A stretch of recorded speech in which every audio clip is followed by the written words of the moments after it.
ये आपका क्वेश्चन है एनसीईआरटी एक्सरसाइज क्वेश्चन नंबर 14। इसी तरह का क्वेश्चन हम लोग को करना था। बहुत सारे क्वेश्चन हम लोग कर भी चुके हैं। आज इस क्वेश्चन को देखना है कि कैसे सॉल्व होता है और इससे रिलेटेड आपका बहुत सारे क्वेश्चन है। ध्यान से देखिए। कह रहे थे half life for radio active of C14 is इतना।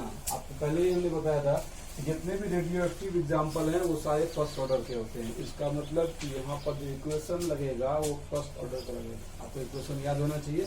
फर्स्ट ऑर्डर का इक्वेशन होता है k is equal to 2.303 upon T log A naught. A naught मतलब क्या है? इनिशियल। और एटी मतलब क्या है? फाइनल। ठीक है जी। चलिए, तो अब हम लोग डाटा पर ध्यान देते हैं। क्या क्या डाटा हमारे पास दिया हुआ है। तो ईयर जो हो गया, ये टाइम हो गया। ठीक है, तो यहाँ पर आपका आ गया 5730 ईयर्स। ठीक। And archaeological artefact. आर्कियोलॉजिकल का मतलब होता है कि जो पुराना चीज लकड़ी का बना हुआ जो बहुत दिन से रखा हुआ था। कंटेनिंग वुड या लिखा हुआ भी है, लकड़ी कंटेंट करता है, लकड़ी का जो बना हुआ है। Had only 80% of the C14 found. इसको ध्यान से यहाँ पर समझना है। इस 80% का मतलब क्या हुआ? 80% फाउंड में 80% बचा। देखिए शुरू में कितना था? 80% का मतलब क्या होता है? 80/100, यानी कि स्टार्टिंग में 100 था और बचा कितना? 80, यानी कि घटा कितना? 20 ही घटा है। ठीक है। इसी तरह का और भी क्वेश्चन आता है। यहाँ पर स्टूडेंट कंफ्यूज जाते हैं, वो वहां भी 80 करता है। अगर यहीं पर यह हो जाता है 80% डिकम्पोज। ध्यान सुनिए, अभी यहाँ पर ये कह रहा है कि 80% ऑफ द C14 फाउंड, 80% बचा हुआ है। और यही क्वेश्चन अगर यहाँ पर ये कहता कि 80% डिकम्पोज हो गया, इसका मतलब है बचा हुआ कितना है? तो 20 बचा हुआ है, तब यहाँ 20 लेते हैं। ठीक है, चलिए। तो 80% फाउंड है, 180 हो गया। अब estimate the age of the sample, यानी कि आपको पता करना है कि उसका एज, यानी कि यहाँ पर एज का मतलब क्या हो गया? ईयर ही हो गया। ईयर ही पता करना है। तो ईयर कैसे पता करेंगे? तो यहाँ पर हाफ लाइफ है, तो हाफ लाइफ हो गया, तो 80 हाफ हो गया। और यहाँ पर आपको निकालना क्या है? टी निकालना है। तो टी कैसे निकलेगा? यहाँ है टी, इसमें के है, के तो है नहीं हमारे पास, तो हम लोग पहले इस फॉर्मूला से निकालेंगे के। हम लोग जानते हैं कि क्या होता है? टी हाफ बराबर 0.693 अपॉन के होता है। इसलिए के इक्वल टू क्या हो गया? 0.693 upon T half. T half का वैल्यू आपको कितना दिया हुआ? 5730। अब इसको रहने देते हैं, एक इसी बार में काटेंगे, बार बार करना है। अब हम लोग यहाँ से यही की निकालना है ना आपको। तो टी को हम लोग यहाँ कर दिए क्रॉस मल्टीप्लीकेशन, के यहाँ पर आ गया। तो टी इक्वल टू क्या हो गया? 2.303 अपॉन के लॉग ए नॉट, इनिशियल बटे 80 मतलब फाइनल। इनिशियल है 100, फाइनल है आपका 80। तो टी इक्वल टू क्या आ गया? 2.303 अपॉन के का वैल्यू कितना है? यहाँ पर 0.693 और 5730, फिर आपका लॉग 100/80। ठीक है। तो लॉग 100 का आप जानते हो 1 होता है, नहीं 2 होता है 10 का स्क्वायर, और फिर 80 का कर देना है। तो इसको कैसे सॉल्व करते हैं? तो देखो इतना सॉल्व यहाँ करेंगे नहीं। ठीक है, टाइम लगेगा। तो यहाँ पर आपको इसको सॉल्व कर देना है।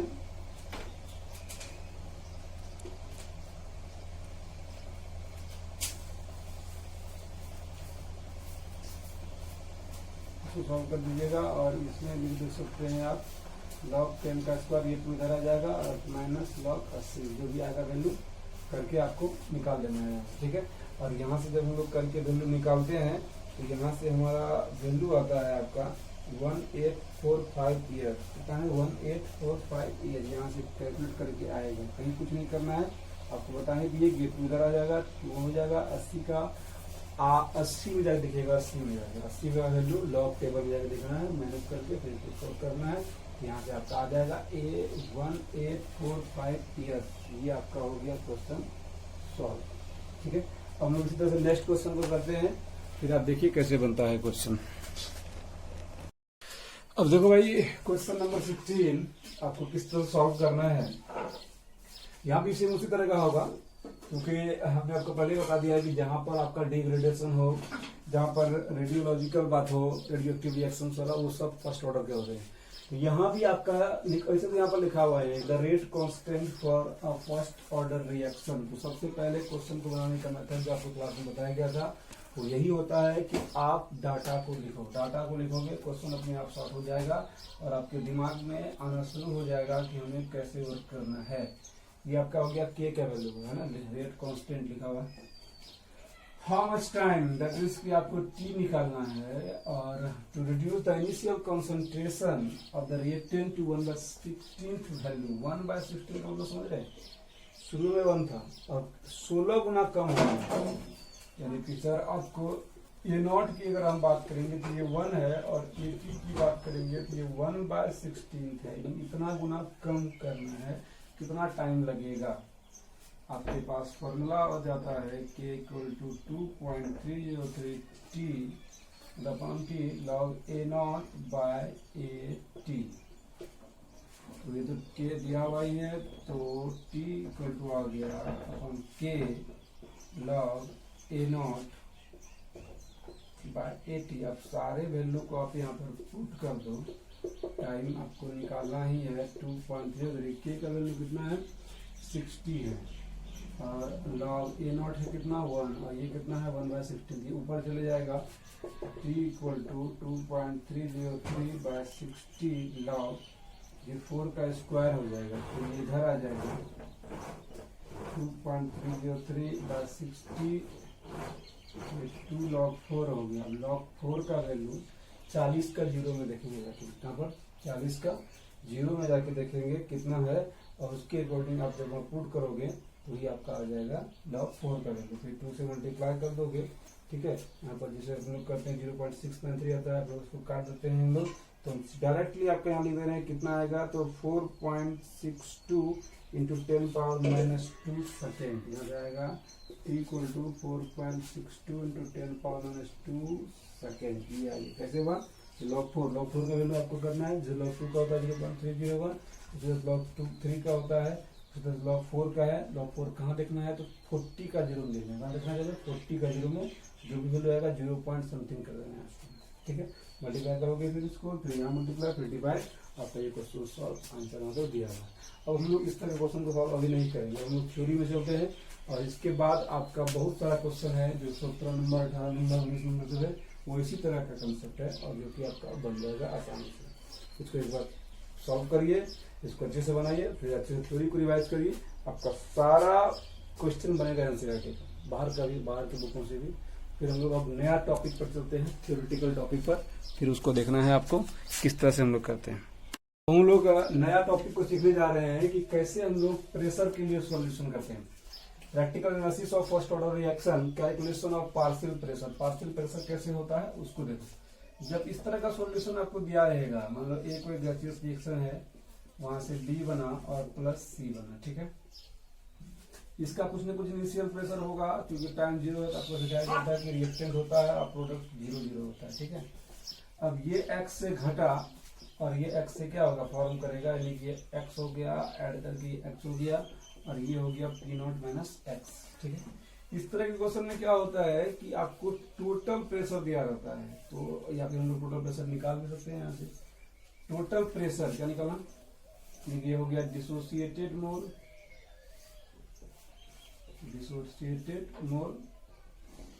और यह है एट इक्विलिब्रियम, जो लोग पहले भी कितनी बार कर चुके। सर जब आप यहां से टोटल प्रेशर निकालोगे आ जाएगा P0 - x + x + x, ठीक है जी। ये वाला और ये वाला हमने ऐड कर दिया, तो यहां से क्या आ गया PT = P0, ये और ये खत्म हो गया x।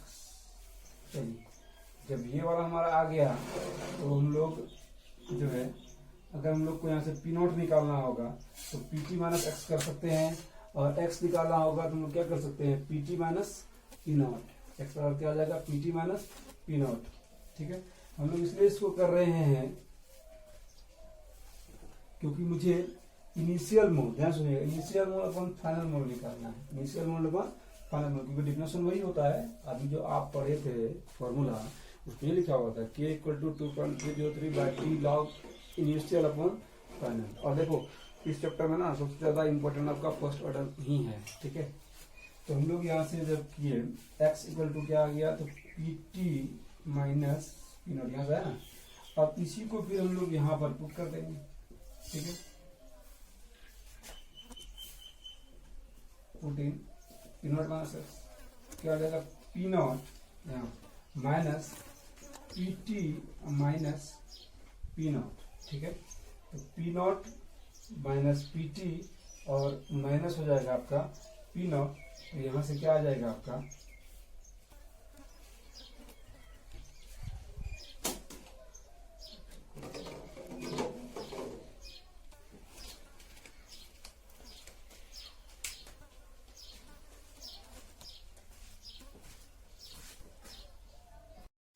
तो यहाँ पर आ गया आपका। तो जब हम लोग इसको आगे किए तो यहाँ पर देखिए अब आपका क्या आ जाएगा, पी नॉट ये माइनस और ये माइनस माइनस प्लस, यानी P naught minus P T plus P naught, finally क्या आएगा P naught plus P naught, two P naught minus P T, यानी कि आपका आ गया ये टू पी नॉट यहाँ पर और माइनस पी टी क्या टोटल प्रेशर। अब हम लोग यहाँ से निकाल सकते हैं K is equal to 2.303 upon T log, ध्यान से देखिए इनिशियल कितना है पी नॉट और फाइनल कितना हो गया तब ये वाला 2 पी नॉट और माइनस पी टी, ठीक है जी। अब ये हमारा हो गया प्रेशर के लिए, प्रेशर का वाला इसी तरह से निकलता है। ध्यान से पूरा आप अच्छे से देख लो, क्योंकि इसका जो एग्जाम्पल क्वेश्चन है एनसीईआरटी का वो डायरेक्ट ये थ्योरी पर ही है, कैसे कैसे लेकर निकालना है। सारा हम लिख देंगे आपका टोटल प्रेशर, प्रेशर के लिए ये हम लोग मोल में नहीं निकालते थे, वहां पर केसी जब निकालते थे, ठीक है, या अदर कोई सोल्यूशन करते तो वहां पर इस तरह से नहीं करते थे। तो यहाँ पर हम लोग क्या किया, पहले टोटल प्रेशर निकाल दिए। क्या करेंगे इसके लिए, सारे प्रेशर को हम लोग जोड़ दिए, सारा मोल को। पीटी बराबर हो गया पी नॉट माइनस एक्स ये वाला प्लस एक्स, फिर ये और ये कट गया, पी नॉट प्लस एक्स हो गया, एक्स बराबर ये एक्स यहाँ पर हटाना था हमको, पीटी माइनस पी नॉट हो गया। फिर इसको हम लोग यहाँ पर पुट किए और फाइनली आया 2 पी नॉट माइनस पीटी, इसको पुट कर दिया। अब इससे रिलेटेड हम आपको क्वेश्चन करा रहे हैं, क्वेश्चन लिखते हैं फिर आपको उसका सॉल्यूशन मिलेगा, ठीक है। आपका ये क्वेश्चन दिया हुआ है, क्वेश्चन नंबर 20 प्रेशर से रिलेटेड है, जो भी हमने फॉर्मूला ड्रॉ किया था, ठीक है, फर्स्ट ऑर्डर का ही था, लेकिन प्रेशर के लिए थोड़ा कंसेप्ट अलग था, तो उसको हम लोग देखते हैं। ये आपका फॉर्मूला है एजो आइसोप्रोपेन का, ध्यान सुन लीजिए, एजो आइसोप्रोपेन का ये फॉर्मूला हो गया, ठीक है, जो कि डिकम्पोज कर रहा है, बनता है नाइट्रोजन एंड हेक्सेन, ये आपका लिखा हुआ है यहाँ पर। और the decomposition of azo isopropane to hexane and nitrogen, कोई दिक्कत नहीं, सारा डाटा मिल गया आपको। ये प्रकार है, टाइम 0 है तो इसका प्रेशर इतना है, टाइम 360 है तो प्रेशर 54 है, टाइम 720 है तो प्रेशर 63 है। तो आपको निकालना है रेट कांस्टेंट। कैसे करोगे सर, ध्यान से देखो। हमने इसको लिख दिया सर, जब टाइम 0 है आपका तो ये पी नॉट है, जैसे हम लिखते थे, पी नॉट ए भी हो गया, इसके लिए ए भी हो गया। अब ये आपका 0 है और ये 0 है, कोई दिक्कत नहीं। उसी तरह से सर जब एक्स से ये घटा, एक्स तो मुझे मालूम है नहीं, और ये x से बढ़ेगा और ये x से बढ़ेगा, पूरा हम आपको लिख के दिखा रहे हैं इसको, नहीं तो हम लोग डायरेक्टली फॉर्मूला पर भी कर सकते थे, वो जो 2 P naught minus P T आया था वही बात, लेकिन फिर से हम लोग करते हैं। तो सर आप पी टी निकाले थे कैसे, तो P naught minus x plus x बराबर क्या आ गया, पी नॉट प्लस एक्स, यही बात है ना। फिर हम लोग जो है यहाँ से निकाले थे, इसलिए X equal to P T minus P naught. अब यहां से जब हम लोग इसमें पुट किए थे इक्विलिब्रियम वाला में पी नॉट माइनस एक्स, तो यहां से आया था P naught minus P T minus P not बराबर आ गया 2 P naught minus P T. तो फाइनली यहाँ से फॉर्मूला आपका आया था के इक्वल टू 2 पॉइंट, दोबारा भी हो गया, नहीं समझ में आया हुआ, यहाँ भी समझ आ चुका हूँ, लॉग पी नॉट, ये तो इनिशियल हो गया और यही फाइनल होगा ना, इसी को यहाँ लिखे ताकि एक्स मेरा कहीं कोई काम ना रहे, एक्स मेरा क्या हो जाए, खत्म हो जाए, एक्स है नहीं, और एक्स रहेगा, ध्यान से सुनिए, अगर एक्स दिया रहेगा तब ये वाला होने लगेगा, एक्स तो यहाँ है नहीं, हम प्रेशर का सिर्फ बात है, इसीलिए हम लोग एक्स को हटा दिए। चलिए ये हो गया। अब हम लोग को इसी फॉर्मूला से आगे सॉल्व करना है इसको, ठीक है। इस फॉर्मूला में आप देख पा रहे हैं कि टाइम दिया हुआ है, इनिशियल प्रेशर दिया हुआ है, मतलब इनिशियल टाइम निकालना है, इनिशियल प्रेशर निकालना है और पीटी निकालना है। तो आपको ये देखना पड़ेगा क्या क्या दिया हुआ है, पहले तो टाइम भी दिया हुआ है, प्रेशर भी दिया हुआ है। इसका मतलब है कि आपको सिर्फ के निकालना है। तो कैसे करोगे, तो के इक्वल टू आ गया 2.303 टी हम लोग अगर मान लो 360 लेते हैं, तो अगर 360 लेते हैं तो ये इनिशियल हो गया और ये फाइनल हो गया। ध्यान से समझिए, अगर 360 टाइम लेते हैं तो ये इनिशियल हो गया और ये फाइनल हो गया। तो हम लोग लिखेंगे यहाँ से लॉग 35 2 पी नोट आया था, याद है ना, पी नोट ये है ना, माइनस पी टी कितना आया था 54। जब इसको सॉल्व करोगे, सॉल्व करने का कौन तरीका पहले बता दिए हैं कि लॉग लगाना पड़ता है आपको। कैसे लॉग होगा इसका थोड़ा सा आपको करना पड़ेगा। यहाँ से लॉग 35 75 70 में से 54 गया, जो भी आया होगा यहाँ पर लिख दीजिएगा। 70 में से 54 जाएगा आपका 16, ये होगा 54 10 70, ठीक है ना। इसको आप लिख सकते हो कैसे, याद है क्या बोले थे आपको, 4 का स्क्वायर कर दिया, इसको बनाना है, ठीक है। यानी तो फिर 16 का 0 में देखिए, 35 का 0 में देखिए, घटा दीजिए, हो जाएगा, ठीक है। चलो, और यहाँ से जो आपको आएगा के का वैल्यू, हम वो आपको डायरेक्ट लिख के दे रहे हैं कि आपको ये घर पर खुद करना है। हम यहाँ पर बोर्ड पर करेंगे, टाइम लगेगा। ये आपका हो जाएगा 2.175 इंटू 10 पावर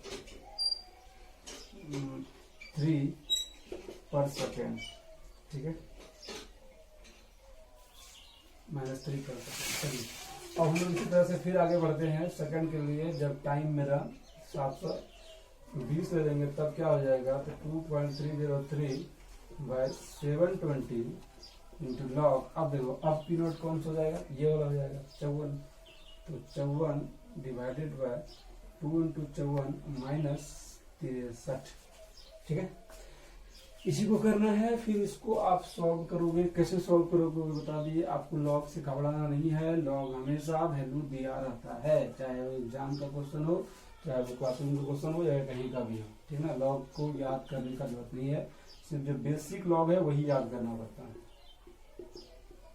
हो गया आपका लॉग 54, लॉग ए बाय बी लगा रहे हैं यहाँ पर, लॉग ए बाय बी होता है लॉग ए माइनस लॉग बी। चलिए, तो लॉग इतना हो गया आपका, ये हो गया 5 4 2 8 5 2 10 माइनस 8 2 3 5 और आपका 10 में से हो गया 4, ठीक है। 5 3 8 छोटा यानी कि माइनस लॉग 45। अब यहाँ से आगे आपका काम है, आप लॉग का वैल्यू देखो और यहाँ डायरेक्ट पुट कर दो। फिर फाइनली हम आपको यहाँ से लिख दे रहे हैं 2.20 इंटू 10 का पावर -3 पर सेकेंड है। चलिए, इस तरह से आपका बहुत सारा क्वेश्चन सॉल्व हो गया। अब आप आसानी से सारे क्वेश्चन को सॉल्व कर सकते हैं। और हम लोग नेक्स्ट क्लास में इस वीडियो को देखेंगे अगले थ्योरी के साथ, ठीक है। तब तक आप अच्छे से क्वेश्चन बनाए, अच्छे से रहें, कोरोना से सेफ रहें। धन्यवाद।